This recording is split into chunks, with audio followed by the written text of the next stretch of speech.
You are now listening to the Do It Movement podcast, where we share our experiences in real estate investing and encourage you to take action. You don't want to miss what we have in store today, so let's welcome our host, Martine Richardson, and our co-host, Lori Eubanks. What's up? Today, Do It Movement listeners, this is your host, Martine Richardson, your buy and hold coach, and I am joined today with my co-host, Lori Eubanks. How are you doing today, Lori? Hey, girl. Hey, I'm doing fantastic. Girl, hey. I'm doing great too. I'm excited, as always, about what we're going to talk about today. I think it is, I don't know if a necessary evil is the right way to say it, but I know I personally have a love-hate relationship with this, but it's really hating setting it up, but loving what it does for me. Yes. Yes. So if you guys are wondering, what are they talking about? What I'm talking about, what we're going to talk about today are systems specifically for short-term / midterm rentals. I don't know about Lori, but I'd like to share my story. Yes. My story about getting into the short-term, midterm game. Let's define what these are first, just in case you don't know what that is. So a short-term rental, you can think of it as like an Airbnb. Like you're going to stay for a weekend. It's furnished. You don't have to worry about paying utilities. You have to pay a cleaning fee, all that good stuff. And you just book a place to stay for a weekend, a week, something like that. A midterm rental is usually for someone that is going to stay longer than a month, but less than a year. Sometimes they stay longer than a year, which is great, but it's usually longer than a month, but not quite a full lease. And it also is furnished and the utilities are included. And a lot of people, including me, we do the short-term or midterm rentals because you can make more money doing them. So like that was the most attractive thing. Like think 2 times the rent, 3 times what a regular rent would be, maybe even 4 times the rent depending on when the weekend is or what time of year it is. And for that reason, I remember when Airbnb, for instance, really got popular and everybody's like, oh, I'm short-term renting all my places. I'm throwing them on Airbnb because I can make so much more money. Even with me giving them a cut, can make so much more money. And I'm always a little hesitant when there's a wave for something. So I waited. And one reason that I waited is because it seemed like a lot of work. I really got into a really good groove with my long-term rentals. People weren't really bothering me. I was getting my rent on time, out of eviction court. I was living the dream. And people are saying, oh, well, you can get double or triple your rent if you do short-term or midterm rental. And I said, that sounds nice, but it sounds like I'm going to have to do a lot of work. It sounds like who's going to turn the places over when the people leave? I have to come from a hospitality type of background to be able to do well in this area. So me personally, I held off from doing a midterm rental for a long time. Like people were talking about it for years. They were talking about it for years, and I'm like, I don't know about that. And you know, people use other websites too, like Furnish Finders and VRBO if it's a vacation home, and it's all these other websites. Maybe you have your own site that you put your properties on that you want to short-term or mid-term rent. But for me, it wasn't until I could like really nail down the systems that I was even interested in doing this type of business model, because I had already narrowed down the system for the yearly leases, and that system was going well. Because I always think of it like this. I got into rental properties not to work. I got in it to make money and it to be passive and for me to do what I want. So when people said, oh, you can make more money, but you got to do all this work, I'm not interested in that. So I really had to nail down into systems. So it got to a point where I wouldn't say it's as easy as a yearly rental. It's still a little more work than that. but it made it easier than I thought it was going to be. So I want us to talk about systems, but before we talk about systems, let's talk about your journey. Were you like, you heard you can get 3 times more rent, and did you jump into it, or what were your thoughts on it? Yeah, my first experience was 2018, I believe, when I tried on Gwen's Island, and it was like an hour and a half away, and I didn't even buy it. It was on a lease purchase. So I've I love experienced it. managing an hour away, and I ended up getting a long-term person. My biggest rental is an Airbnb, and I bought it in 2020, fully furnished. So that's like the first tip. If you're buying for that and you need furniture, make an offer to the seller and ask for the furniture. That's That right. saves a lot right there. Right. All the questions are no that you don't ask. So if you ask, Yes. you make it a yes, like you're saying.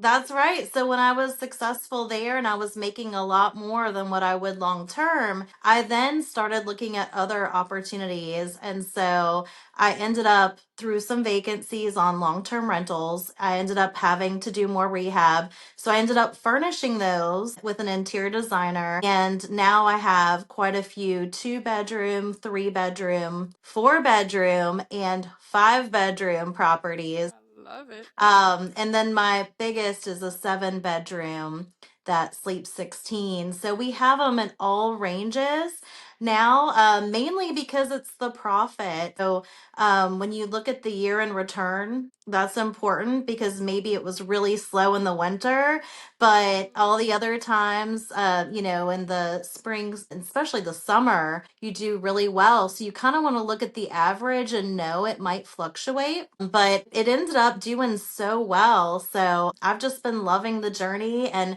we get insurance requests, people that have claims that need to get out of their house for, a few months. So we've had them go from, 2-day rentals all the way up to, I think our longest was a year, a little over a year through the Airbnb avenue. So Right. it's just been a great journey. Right. So for me, the systems were key because if I didn't have any systems to help me manage these, I wouldn't be interested. I'm just going to be honest. I would not be interested. I I completely, don't want to have to turn these properties. Yeah, I don't want to have to turn these properties yeah. myself. I'm not signing up for a job. And I think that's like one of the reasons I kind of like, let me see how I can make this a lot easier on myself, because I don't want to have to be working all the time. Like, that's not what I got into real estate for. So I will say this. So like, I know that you can build a community or like have people that are coming over to your website specifically when you're really big in this space and stuff like that. What I've been doing, and I will say that's like a goal of mine, to have it that, people will come to my website directly and they can pick where they want to stay. But what I found is that I like to do midterm rentals. I'm not really too fond of short-term rentals. I want as less work as possible. And in my eyes, as less work as possible means the longer you stay. If you stay long, I don't have to do as much. But if you are leaving every 2 days, I got someone new, that sounds like a lot of work. But what I've done is, in order for me to get these longer term stays, I put the properties on Airbnb, but I just put a minimum stay requirement. And I will say, I did start with Furnish Finders. I started with Furnish Finders. My first property that I put on there was a 3-bedroom, 2-bath. And I didn't think that was that big, to be honest. It's a rancher, like regular house. But it was taking forever to get rented. I remember it wasn't appealing to that Furnish Finder community. What I found is that they like to have smaller places. This is what other people told me why it wasn't renting out. So like, they like, a 1-bedroom, a 2-bedroom, 1-bath, 2-bedroom, 2-bath, something like that. But mine was a 3-2, a whole place for a family. And it wasn't as attractive to the people on that platform. So I remember talking to someone that's pretty big in this space, and he told me, he says, "Did you put it on Airbnb?" And I said, no, I didn't put it on Airbnb. I want longer term stays. Why would I put it on there? And he said, well, you can just set a minimum stay requirement. So then you'll Right. only have the people that are going to stay longer term. Did exactly what this guy said. And I had that place booked in like 24 hours. Wow. And I was like, wow, I didn't know how powerful this was. And I'm giving him his good graces. Like, God, this is amazing. Thank you so much. So I put it on there, and then like from there, there's still a lot of work to do, because like that just gets it booked. But you need to have actual systems. So today, I think I'm doing this all the time, but today specifically, I'm giving it all away. I'm going to tell you the exact systems I'm using in my midterm rental business, so that if you decide that you want to do this, it can be easy for you and not hard. So, I don't know if there's anything you want to add, because I don't want to dominate the conversation. No, I love that. Systems are so important. I mean, down from the laundry to the cleaner to the, we're doing really well on our 4 and 5 bedrooms. And I think the reason is because there's less of them available. I can say that the 4 and 5 bedroom houses, they're rented up to $800 a night. And you're talking like a 5 bedroom house might be $2,000 a month, $2,500 a month on long-term rent. And you're getting, up to $800, $900 a day, a night. Right. So, I would actually say that my 5 bedroom has been an amazing income producer. But I definitely agree. These systems, that's really what's doing it. And partnership, the people that you're working with, it's so important that you show them how appreciative and grateful you are, because that's really what this business is about. If you don't like people, you might need to get someone to manage it for you, manage all the relationships and the process, but you can absolutely do it yourself. It's pretty amazing, how little time it does take if you do it right. Right. So one system that has been a game changer for me is connecting all of the properties I have with the Hospitable account. So you can go to hospitable.com and you can link it to your profile on whatever website that you are putting these properties on. And what makes this it's almost like hiring a property manager. You have to manage that system, of course, but it's almost like hiring a property manager. And what I mean when I say that is that, so Hospitable is like when someone books the place, they're sending them a message automatically saying how we're so happy to host you and all of these great messages. Martine was out doing something else, but I'm looking like a great host here. I'm looking You like a responded great so host. quickly. I know. They're like, oh my gosh, she's on it. So Hospitable sends out the messages for the people. But not only that, it manages the system of all the other apps I'm using. So the reason I think that Hospitable is the holy grail, and I know that there are other companies that you can use. I don't know how they work. I've never used them. I've used Hospitable. I had no reason to leave. So on Hospitable, if you sign up and you get an account, you connect your account, your Airbnb account with it, and it'll start managing those listings for you. So not only that, it has this section that says apps. And if you look at the section that says apps, you can see all the other pieces of the puzzle that you need. So when I was thinking about this, I'm old school when it comes to, like, if my property is vacant, I probably have a regular standard lockbox on it. And I'm like, well, how am I going to change the codes? Like, I don't want the code to stay the same. And then someone comes back in. We got 50 people in the city that know the code to get in this house. Like, that, to me, that was too risky. And then also people lose the key, all of this stuff. The way that you can start is they have different types of locks on Hospitable on the apps. So the lock that I like to use is the Yale lock. And I think it's connected with August, which is very weird to me. Maybe August is the parent company or something, but Yale, a smart lock. It connects to Wi-Fi and Bluetooth. You have to make sure it's the Wi-Fi one because you don't want to have to be so close to the lock that you change the codes. But basically, I set it up where it's the last 4 of everybody's telephone number. So when someone books the place, they get this beautiful message. It says, "Oh my God, I'm so happy to host you. We want to make sure you have a great time. Let me know if you have any concerns, blah, blah, blah."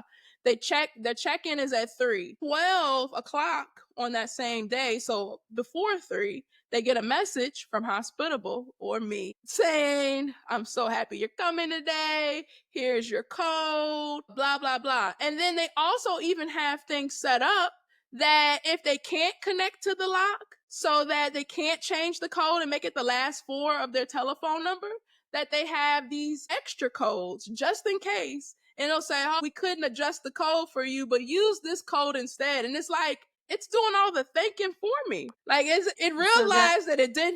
Yeah, it realized it didn't work. So it takes it and it gives you a code that they already predetermined on there, but for backup codes. I was like, wow, this is great. I remember like when I first set that up, I saw all those, like it was like 2 additional codes. And I didn't realize that they were backup codes at the time. So I'm like, what is this? Somebody hacked into my system. They're adding code. And I noticed as I tried to delete these codes that I thought were hacked, that these were backup codes because when Hospitable couldn't connect to my lock to change the code, and it's like reading it off of Airbnb what their last 4 is, it would go in and give them the extra code we had, so I didn't have to solve the problem. It even solves problems. Oh my God, it's amazing.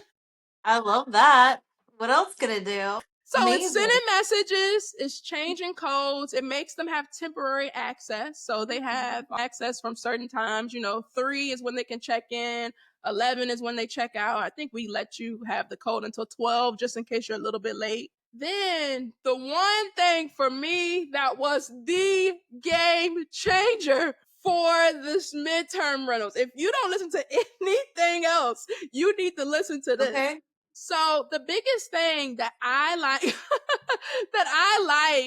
in my systems for Hospitable is that you can choose, which apps you want to use. You may not want to use every single app that's in there, but they have an app called Turno. Okay. Game changer. And I think it used to be called like Turnover B&B or something. But anyway, yes. This app has cleaners on there that you can add to your team. And if you add them to your team, when people book the place, they see when they're checking out. And you can have you predetermine how much it costs to clean for each of these properties, or how much you're going to pay the cleaner to clean each one of these properties. And when someone books a stay, they automatically put it on the cleaner website, on the Turno app, and the people on your team get to see it, and then they get to pick and choose who wants to do the job. So you don't have to rely on one person. You don't have to call people up, "Hey, I got a new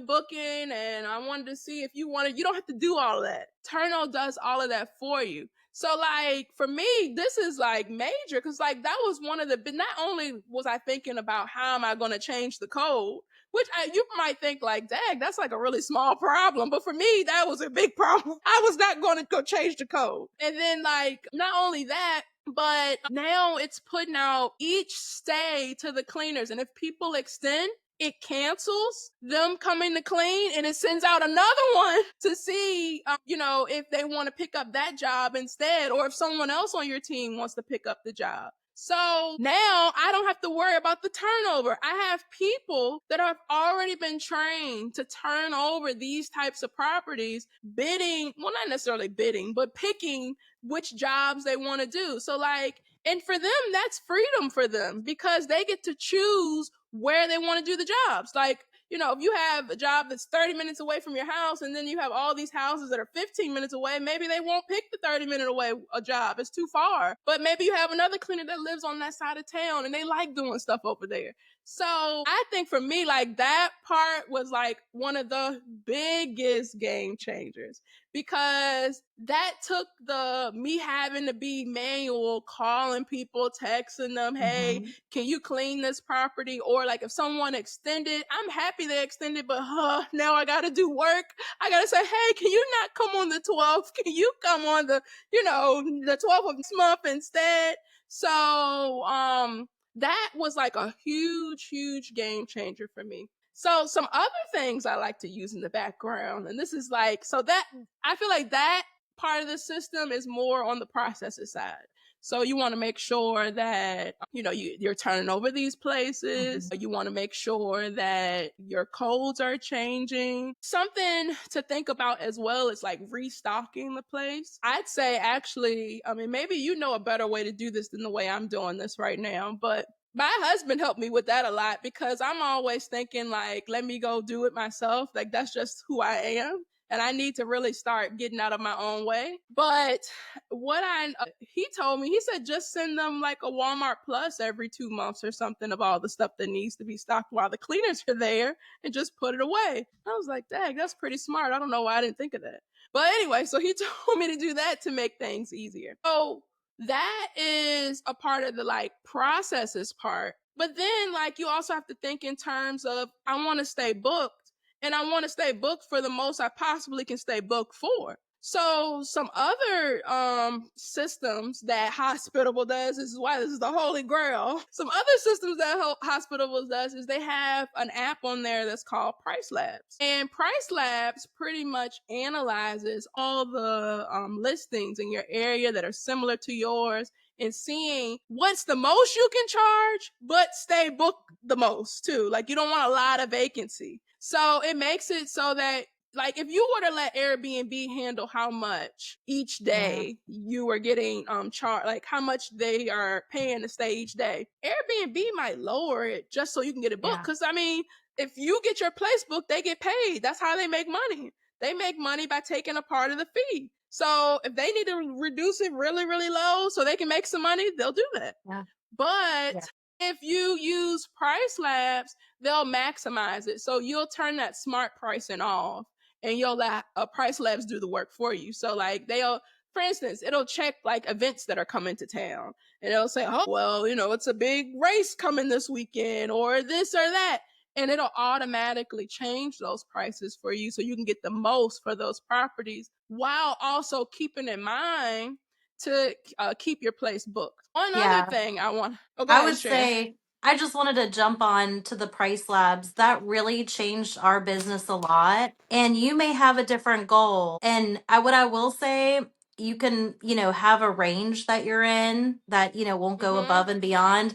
And it's been pretty spot on the 2 and 3 bedroom properties. But the 4, 5, and up bedroom properties, there's not that much to compare to. So you can still set up your range where it'll adjust due to the local demand. But on those, you want to just be selective and you can test it out. Maybe raise it when you get a lot of bookings. And the cool thing is that it'll adjust automatically, like you said, and it really has improved our business in defining how much can we charge a night. And it's just been such a game changer. And then the other on PropStream, the other thing you mentioned, cleaners, the popveil.com, it's an app too. You can download it. They will do your laundry for $1 a pound. So if you do have the larger Airbnbs where the cleaners, maybe they don't have enough time to wash, in between, you could actually have them set it outside and they're guaranteed to pick it up and do it within 24 hours. Well, they'll return the clean, folded, and bagged laundry. So that's been a great resource. And if you need a code, reach out to me because we can get referral codes and give the credit. Do you know if you can connect PopVeil is what you said, correct? Yep. Can you connect that on your Hospitable account? I don't know. I'm not too sure. because I'm using it for the ones that I manage, and I'm not using that site. My brother is, though, for all of our other Airbnbs, but for the two that I'm managing directly, I'm only doing laundry for the bigger ones on that site. The I cleaners clean gotcha. the others. They have time to clean. But when you get over 3 bedroom, it's a lot when you have the same day turnovers where people are Right. checking out and new people are coming in. Right. That's a gem because I didn't know about Pop Veil, so I need to think about Yeah, that. I'll send you the code. Yes, send me the code. um, and then I'd say the last app that I'm using, also connected to the Holy Grail Hospital, is Rank Breeze. And I do believe that Rank Breeze has like some pricing options that Price Labs has, like, so it could do some of that for you. But the cost of these apps don't really cost that much. They're like $30, $50. And I'm like, you're managing all of this is great. It's like it doesn't cost a ton of money. But what I like about Rank Breeze is that it keeps my places booked. And the reason I'm saying it keeps them booked, because you're like, well, you just said Price Labs does that. And kind of, but Price Labs focus is really on the price. Rank Yes. Breeze focus is on keywords and getting you on the first page. Their focus is for you to be moved up in the rankings so people can see what you have to offer so it can stay booked. So sometimes, like if I'm having like a lag and I'm knowing like, man, it's been, and some people might think this is not a lag, but for me, this is a lag. If it's been a couple of days and no one has booked the place, I'm going on Rank Breeze and I'm gonna go check the competitors and see what they are saying. And I'm going to update my listing and put different words in. And I will say, like, almost, I'd say maybe 90% of the time it works. Like within a day or two, it's booked. And it's only because I just changed some of the words. It's some optimization type things. Maybe change the title. Like I just changed certain things to what people are actually looking for so they can put me up in the rankings. And then it allows me to get booked. And if I'm honest with you guys, I take the approach of I want to learn how to manage this system and do the business of this midterm rental business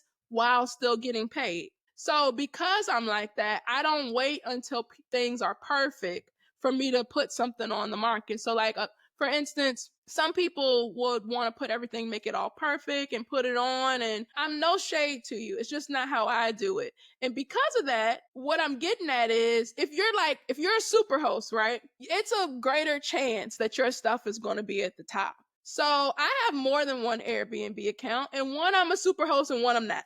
The one I'm a super host is the newer one. And the other one, it's like a little bit lower than Superhost. But anyway, it's not Superhost. So like they're not putting my stuff at the top because they're like, you're just regular. Like you're just a regular person. Like we're not putting your stuff at the top. So For now. I use Rank Breeze to optimize my listings to get them to the top to keep them booked all the time. And what I'm trying to tell you is that you don't have to be a super host for your stuff to get booked all the time. You can still get booked all the time. So it's just that you have to be able to utilize these systems so that they can keep your place booked. Like keep it booked while you're making the most money. So I'd say in a nutshell, those are like my powerhouse systems that really they make it really easy for me to manage the midterm rentals, even though it's a lot more turnover than a regular yearly rental. And thankfully, I'd say in most of my yearly rentals, most of the people want to stay because we try to make the places so nice that we want you to stay forever. I don't want turnover. Unless like the rent jump double, I don't want turnover. It's Personally. expensive. Yeah. Yeah. So I'd say like in terms of systems, that's probably like been my biggest game changers. Are there some systems that like you're using that have really been helpful for you? Yeah, so we work with the cleaners directly that we've built up relationships with. So we're not really looking for new cleaners where they can take care of the laundry on the 3 bedroom houses And so we make sure we have multiple sets of sheets for each bed. So that way, if the laundry isn't done, they have a backup where if we're running behind or it's a deeper clean with the same day turnover, that it's there. So we always have a supply closet that we keep packed. So that way, if we need to stock it, it's nothing that they need to worry about during that cleaning. The supplies are there. If they're not there, they're letting us know. And if they need them right away, I'm just jumping on the app on Instacart, ordering the stuff to send directly to the cleaner on site while they're there. So it's important to build those relationships All because right. our cleaners are everything. We would not be able to do this business without our cleaning crew, and they have grown with us to make sure they can support our business as it's growing. So you can really change other people's business while you're growing your own. But Mhm. I love her so much, and her whole family. We've gathered and allowed them to use our rentals for their own gatherings, birthday parties, and different things. So, find a way you can give back to those that are helping you. Yeah, I love it. I love it because the cleaners are really, like, in my opinion, the biggest part of this type of business when you're trying to build the freedom part of it. Because if I have to go clean it every single time, it gets to a point where it's like I can't focus on Mhm. my genius. I can't focus on doing the deals. I can't focus on creating more. And me too. I'm very grateful for all the cleaners that come out and turn these places over. It's been Yes. amazing. Yes, and you're going to need your landscaping, like everything just needs to be more tidy. So you're going to find that your Mhm. property is even in better condition than, just having a long-term renter. It's usually better kept because you got eyes everywhere.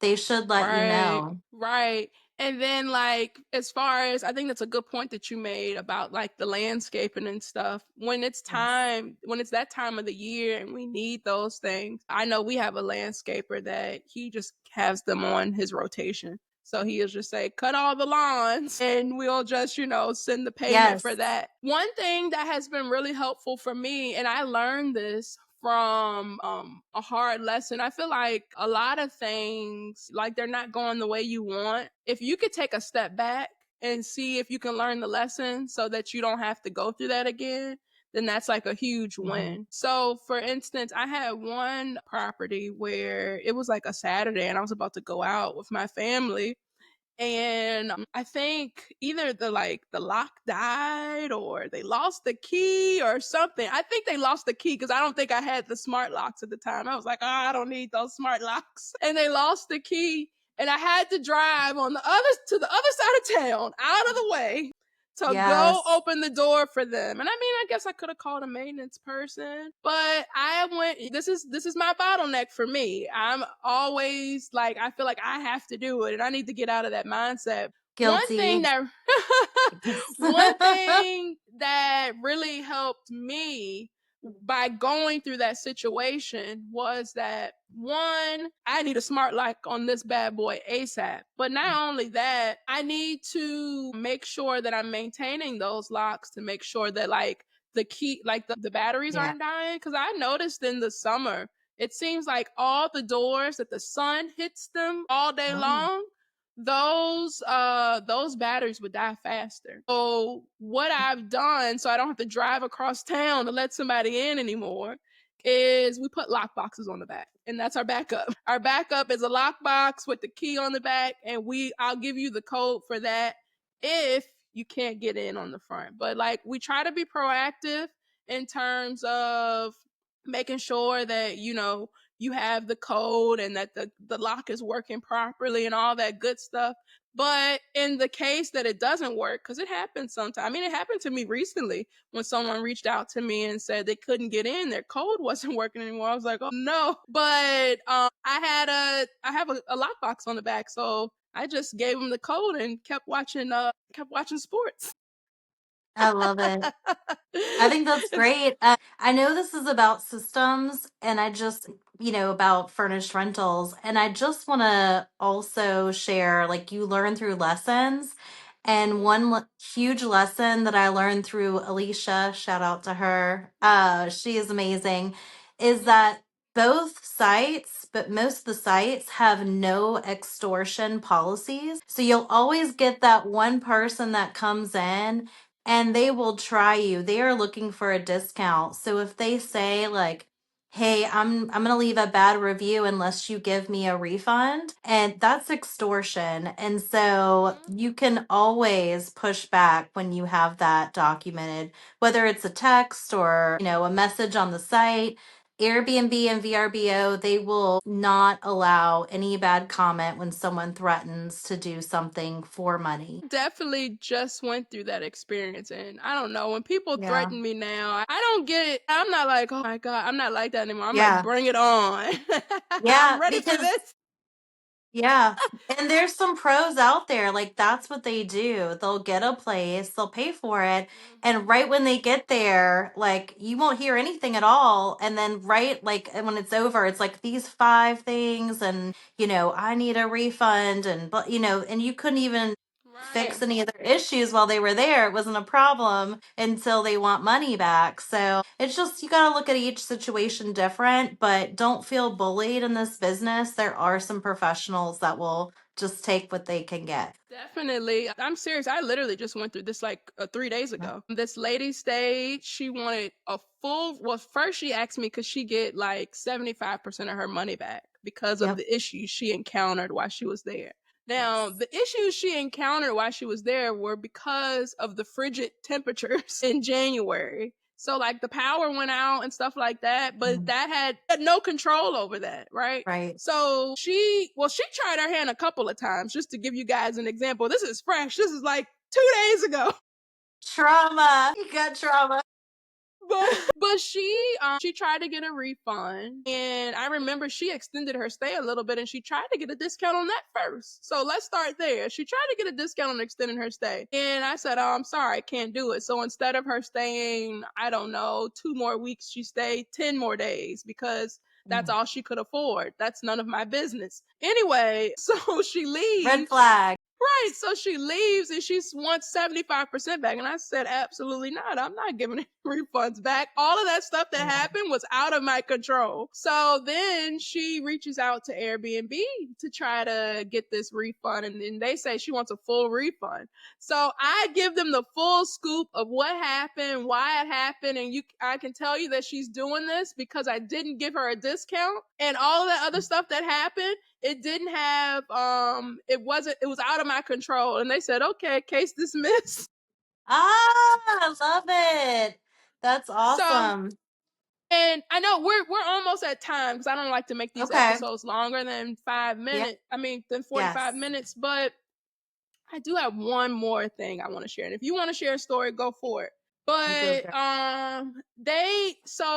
was, I'm trying to remember I had someone that stayed over. And she told me that it was because she had all of these problems while she was in the house, so she couldn't leave. And I'm thinking, if the house is that bad, why didn't you just go? Like, it sounds like it shouldn't be a place you'd want to stay. Anyway, she stayed over. We tried to reach out to her to get the extra money to stay over. Of course, they couldn't get in contact with her. I already knew that. So Airbnb were willing to settle with me. And they said that they'd give me a certain amount of money, and this is all they can do. So I turned on my negotiating hat. I was like, I don't believe you. I don't believe you. I think you can give me more. So we started negotiating, and then when I saw them go up one time, I was like, this isn't a final number. This is a negotiated number. So I started going back and forth with them. And after they told me that this was their final number, they went up more. Like, because I think I started at it wasn't like a ton of money. It was like $500 or something like that. And then I think we ended up, they told me that 200 was the most they could do, right? All we can do is 200. And I'm like, okay, yeah, let's see. I was like, well, I could go down to 450. We ended up settling on like 400. So in my book, it was a win because they told me they wouldn't go up anymore. But like, this has nothing to do with systems. It's just short-term rental stuff. Anyway, is there Tips and anything you'd tricks. like to right? Is there anything you'd like to share with the people about systems, short-term rentals, any good stuff? Just do it. And if you don't know, ask. I mean, it's just there's so much information out there. Just try it, see how it goes. You do research first, but just do it. Yeah, just do it. And then my tip would be to learn while you're earning. Like Mm. I feel like that sounds cheesy because it's like rhyming, but learn while you earn. Everything doesn't have to be perfect.